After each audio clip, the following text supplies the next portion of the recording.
প্রতিদিনই তো আপনারা আমার রান্নাঘরটা দেখেন। আজকে দিদির বাড়ির রান্নাঘরটা দেখাচ্ছি। আর হচ্ছে রান্নাও।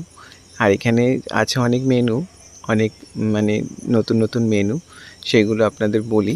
ফ্রাইড রাইস আছে, রয়েছে চিলি চিকেন, রয়েছে কিন্তু ভেটকি মাছের, আছে কচুর শাক, আছে অনেক কিছু। পাট শাক, কচুরলতি। তো এত কিছু রান্না তো একটা শর্টসে দেখানো সম্ভব নয়, তাই দেখাবো আপনাদের পার্ট, পার্ট করে, করে।